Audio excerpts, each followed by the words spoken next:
अगर आपने पार्ट 2 के पहले की पार्ट 1 वीडियो नहीं देखी है तो वीडियो के एंड में आपको वो वीडियो भी मिल जाएगी। आज हम पीरियोडिक टेस्ट 3 क्लास 9th विषय हिंदी की पार्ट 2 वीडियो आपके लिए लेकर आया हूँ। ये आपके कुल 10 प्रश्न हैं जिनकी मैं आपको उत्तर सहित बताऊँगा। ठीक है, वीडियो को करते हैं स्टार्ट। फर्स्ट क्वेश्चन, मनुष्य रसखान कवि रसखान मनुष्य के रूप में कहाँ रहना चाहते थे? तो वह अगले जन्म में मनुष्य के रूप में गोकुल धाम में रहना चाहते थे। उनकी इच्छा थी कि वो गोकुल धाम में रहें और कृष्ण जी को देख पाएँ। ठीक है, इसके बाद है कवि बच्चों को काम पर जाते देख क्यों पीड़ित हैं? यहाँ पर कवि है। ठीक है, क्योंकि बचपन में शारीरिक विकास होता है जो कि काम करने से घट जाता है, इसलिए वो बहुत उदास हैं बच्चों को काम पर जाते देख।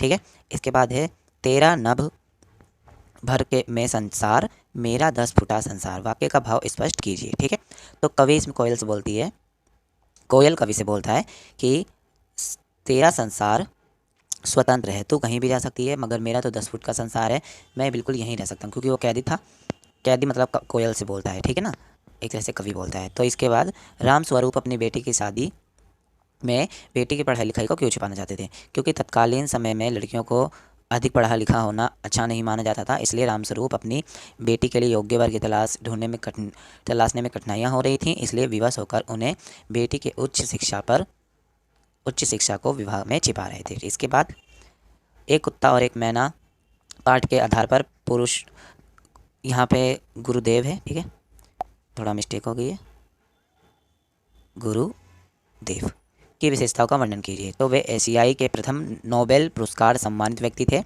वे एकमात्र कवि थे, गुरुदेव गुरु नानक। ठीक है, इसके बाद 3 बेर खाती थी वह 3 बेर खाती है में प्रयुक्त अलंकार का नाम लिखिए। तो किसी वाक्य या काव्य में एक ही शब्द 2 बार आता है और भिन्न भिन्न स्थानों पे उसका अर्थ भिन्न भिन्न हो जाता है, तो उन्हें बोलते हैं यमक अलंकार। इसका आंसर आपका खाली यमक अलंकार है। ये मैंने आपको समझाने के लिए इतना बड़ा लिख दिया था, तो ये आप ना लिखिए तो ठीक है।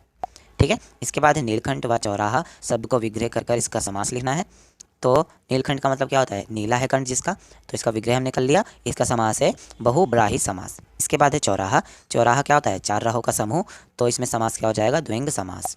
इसके बाद है मीना कहानी सुनाती है, क्रिया का भेद लिखिए, तो इसमें क्रिया का भेद हो जाएगा सुनाती। इसके बाद परिवार में होने वाले विश्वोत्सव के पर 2 मित्रों का संवाद लिखना है। ठीक है, तो ये मैं आपको दिखा देता हूँ फोटो ग्रुप में।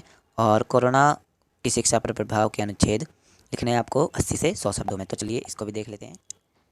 देखो, तो राधिका एक है और एक है प्रिया, ये 2 मित्र हैं, ये आपस में बातचीत करते हैं एक महोत्सव यानी कि दिवाली के बारे में। तो देखिए क्या बातें करते हैं।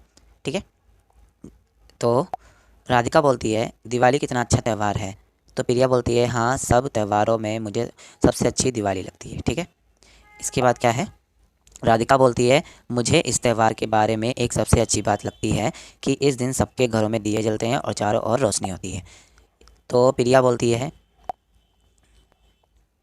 कि मुझे दिवाली के दिन पटाखे जलाने में बहुत मज़ा आता है।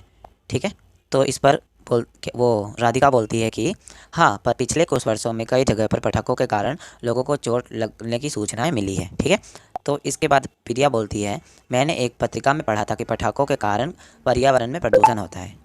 ठीक है, तो फिर राधिका बोलती है इसलिए हमने सोचा है कि इस साल सिर्फ दिए और मोमबत्ती जलाकर दिवाली मनाएंगे। तो प्रिया बोलती है ठीक है, मैं भी इस बार पटाखे नहीं जलाऊंगी, मैं सिर्फ सबको मिठाइयाँ बांटकर त्यौहार मनाऊंगी। तो ये था आपका संवाद। इसके बाद है ये अगर नहीं दिख रहा है तो आप इसे अपने मन से भी लिख सकते हैं, वैसे मैंने आपके लिए लिख के तैयार कर लिया है। तो ये क्या है? कोरोना का शिक्षा पर प्रभाव पर पत्र जो आपको लिखना था, अनुच्छेद लिखना था, वो है। तो इसमें क्या है? शिक्षा का वास्तविक अर्थ है सीख, जिससे मनुष्य का विवेक जागृत होता है, यह शिक्षा ना जाने किसे परिवर्तित होती चली गई और अपने मूल रूप से पूरा तरह बदल गई। अब शिक्षा का अर्थ से जुड़ गई, अर्थात शिक्षा का उद्देश्य धन अर्जित करना हो गया है।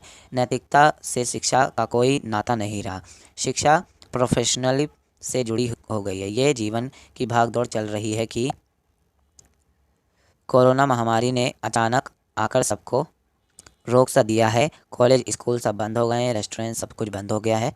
ठीक है, तो ये था शिक्षा पर प्रभाव। आशा करता हूँ आपको वीडियो अच्छी लगी तो वीडियो को लाइक ज़रूर करना मेरे मोटिवेशन के लिए। और अभी तक चैनल को सब्सक्राइब नहीं किया है तो जल्दी से चैनल सब्सक्राइब कर लो, क्योंकि मैं आपके लिए सैम्पल पेपर्स की वीडियोस भी लाने वाला हूँ, तो आपको नोटिफिकेशन तुरंत मिल जाएगा। तो जल्दी से चैनल को कर लीजिए सब्सक्राइब। मिलते हैं अगली वीडियो में, तब तक के लिए बाय बाय।